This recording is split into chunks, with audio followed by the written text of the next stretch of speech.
ہم مسلمان الحمدللہ قرآن مجید کی عزت کرتے ہیں، لیکن اکثر لوگ اتنی عزت دیتے ہیں کہ قرآن مجید کے مین مقصد کو بھول جاتے ہیں۔ عزت دو لیکن قرآن مجید کے مقصد کو مت بھولو۔ ہم مسلمان قرآن مجید کو ایک اونچے شیلف پہ رکھتے ہیں، اپنی الماری کے سب سے اونچے شیلف پہ رکھیں گے، اتنے اونچی شیلف پہ کہ آپ کو سٹول لینے پڑیں گا، اور قرآن مجید کو پھر رکھتے اوپر کہ اتارنے کے لیے اس کو مشکل ہو جائے۔ قرآن مجید ایک ہدایت کی کتاب ہے، ایک گائیڈ ہے۔ آپ اگر گائیڈ ہر روز جو پڑھی جانے والی کتاب ہے اس کو اتنے اونچائی پہ نہیں رکھیں گے کہ اس کو نکالنا مشکل پڑے، ایسے جگہ پہ رکھیں گے جہاں سے نکالنا آسان ہے۔ ہم مسلمان قرآن مجید کو مخمل کے کپڑے میں باندھتے ہیں، اور اتنا ٹائٹ باندھتے ہیں کہ کھولنے کے لیے 5 منٹ لگتا ہے، اور اگر بند کرنے پڑے وہ مخمل کے کپڑے میں باندھنے کے اور 5 منٹ لگیں گا۔ تو اگر آپ کے پاس 10 منٹ ہے تو آپ سوچیں گے 10 منٹ میں قرآن کیا پڑھنے کا، 5 منٹ تو کھولنے کے لگے گا، 5 منٹ باندھنے کے لیے تو چھوڑو بھی نہیں پڑیں گے۔ قرآن مجید کو عزت دو، قرآن مجید کا احترام کرو، لیکن اتنا مت کرو کہ مقصد ہی فوت ہو جائے۔ عزت دو، اونچائی پہ رکھو، پر اتنی اونچائی پہ نہیں کہ نکالنا مشکل پڑے۔ اس کو محفوظ رکھو، لیکن اتنا ٹائٹ مت باندھو کہ کھولنا مشکل پڑے اور بند کرنا مشکل پڑے۔ ہم قرآن مجید کو ہاتھ لگانے کے لیے 1000 چیز سوچتے ہیں، جیسے وہ RDX بم ہے۔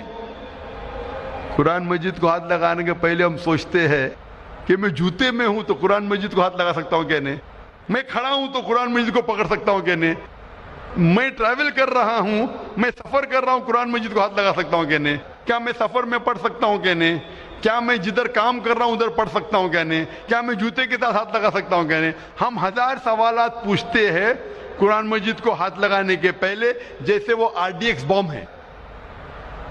قرآن مجید ہمارے زندگی کی ہدایت کی کتاب ہے، وہ ایسی کتاب ہے جو روز پڑھی جانے والی کتاب ہے، اور کہیں نہیں لکھا ہے کہ ہم جوتے کی حالت میں قرآن مجید کو نہیں پکڑ سکتے، ہم کبھی سفر کر رہے تو قرآن مجید کو نہیں پڑھ سکتے۔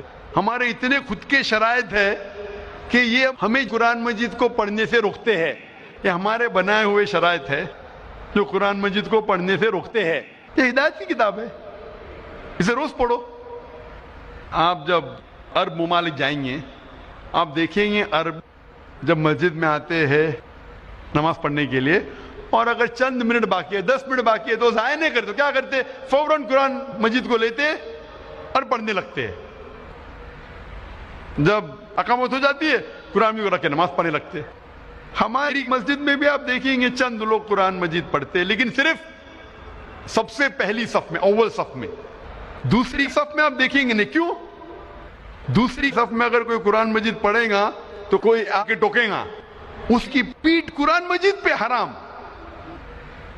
آپ قرآن مجید کو پیٹھ نہیں دکھا سکتے، اور اگر آپ قبلے کی طرف پیٹھ کر کے قرآن مجید پڑھے وہ بھی حرام۔ میں مسجد حرام الحرم میں مکہ میں کئی بار گیا ہوں، اور وہاں بچوں کو قرآن پڑھایا جاتا ہے روز۔ دیکھا ہوں میں استاد کا منہ قبلے کی طرف، اور سب بچے استاد کو دیکھ کے پڑھ رہے، کدھر بھی نہیں لکھا ہے کہ کعبہ کو پیٹ کر کے قرآن مجید نہیں پڑھ سکتے۔ اور اکثر لوگ جب بیٹھتے قرآن مجید پڑھنے کے لیے تو صف میں بیٹھے رہتے، ان کی پیٹ قرآن مجید کی طرف ہے۔ یہ ہمارے خود کے بنائے ہوئے شرائط لگاتے قرآن مجید پڑھنے کے لیے، خود کے شرائط جو قرآن مجید کا مقصد فوت ہو جاتا ہے۔